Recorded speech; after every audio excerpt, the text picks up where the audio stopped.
To late का board लग जाता है। जैसे दुनिया में भी कोई यूनिवर्सिटी में परीक्षाएं होती हैं, तो यूनिवर्सिटी की परीक्षा में जो टॉप निकलने वाले स्टूडेंट होते हैं उनको पहले घोषणा कर दी जाती है।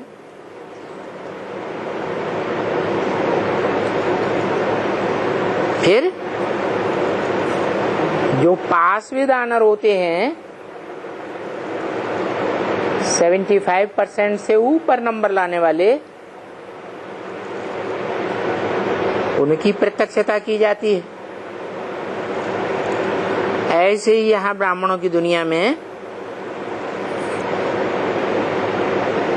सन 36 से लेकर के 76 तक 40 वर्षों में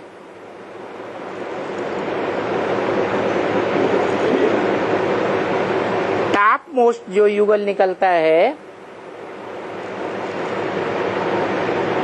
जिसका गीता में गायन है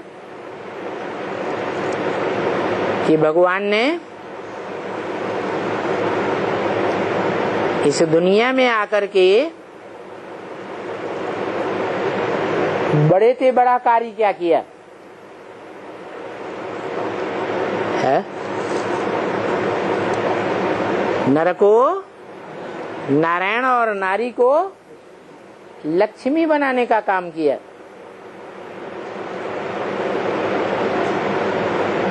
ये पढ़ाई और कोई नहीं पढ़ा सकता। दुनिया में तो डॉक्टर बनाते हैं डॉक्टर लोग, इंजीनियर बनाते हैं इंजीनियर लोग,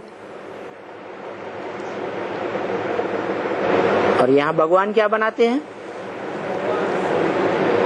भगवान पहले भगवान भगवती बनाते हैं, और भगवान भगवती क्या करते हैं?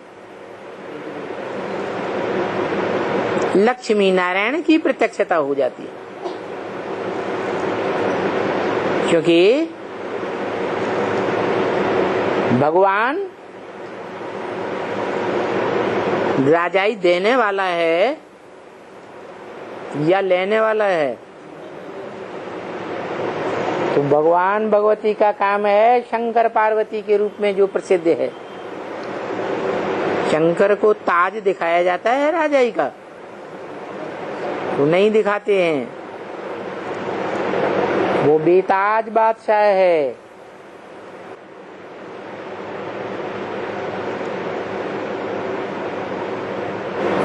सन 76 में मनुष्य सृष्टि के बाप के रूप में सारी मनुष्य सृष्टि की प्रजा के पिता के रूप में पतितम मनुष्य आत्मा प्रजापिता के रूप में प्रत्यक्ष तो होती है, लेकिन पावन देवी देवता के रूप में नहीं। किस रूप में? पतित रूप में या पावन रूप में है?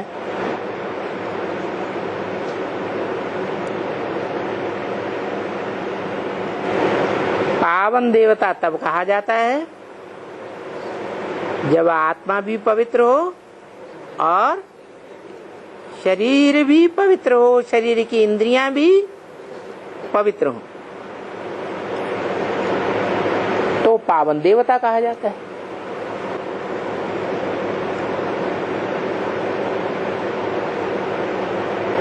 और बनाने वाला शास्त्रों में क्या दिखाया गया?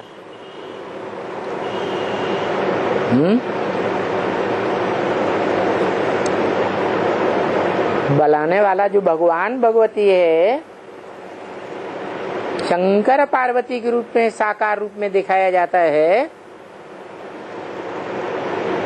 वो पावन देवता 16 कला संपूर्ण दिखाते हैं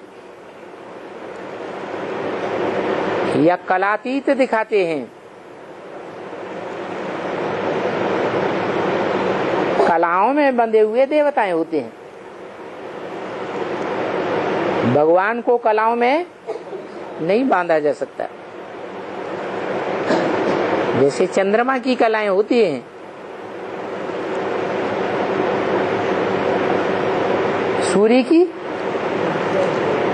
सूर्य को कलाओं में नहीं बांधा जा सकता। ऐसे ही आत्माओं का बाप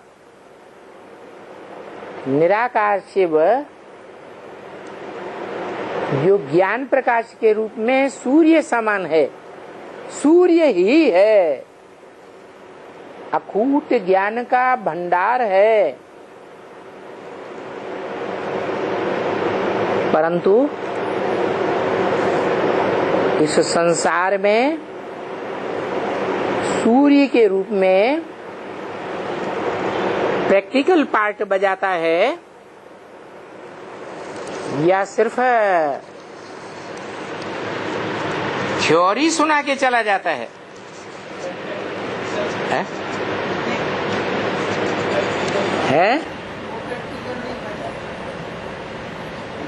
ज्ञान की थ्योरी सुनाने के लिए आता है या प्रैक्टिकल पार्ट भी प्रैक्टिकल शरीर के द्वारा होता है, और उसको अपना शरीर है ही नहीं, तो वो स्वयं प्रैक्टिकल पार्ट नहीं बजाता। इसलिए कहता है मैं त्रिकालदर्शी तो हूँ, लेकिन मास्टर त्रिकालदर्शी नहीं हूँ। तुम बच्चे नंबर बार मास्टर त्रिकालदर्शी बनते हो, मास्टरी हासिल करते हो। अर्थात प्रैक्टिकल जीवन में जैसे सूर्य संसार में चारों युगों में और संगम युग में ही प्रकाश देता है,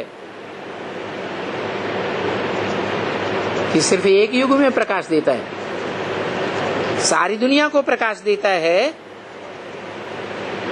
या सिर्फ भारत को प्रकाश देता है? ऐसे ही वो आत्माओं का बाप है। और प्राणी मात्र में आत्मा है या नहीं है?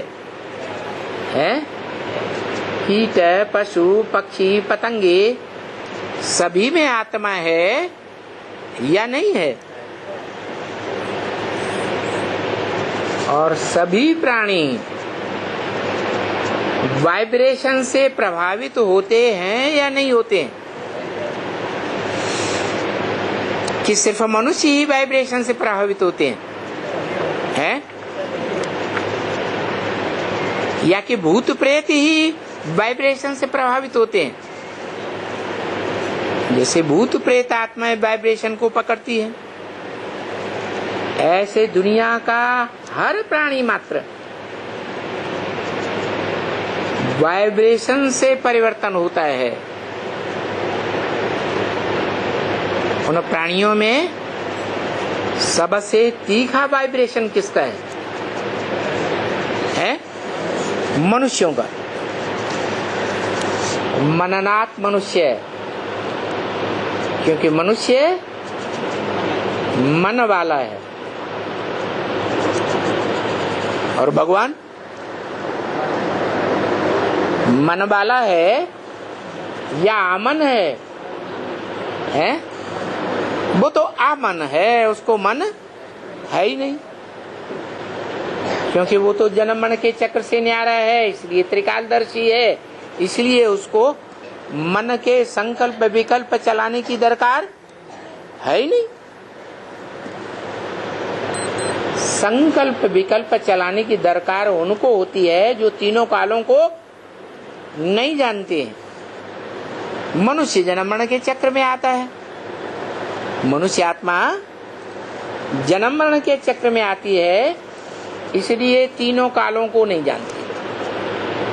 भले सभी प्राणियों के बीच में इस संसार में सबसे जास्ती तीखी मनुष्य आत्मा है, परंतु त्रिकालदर्शी नहीं है। लेकिन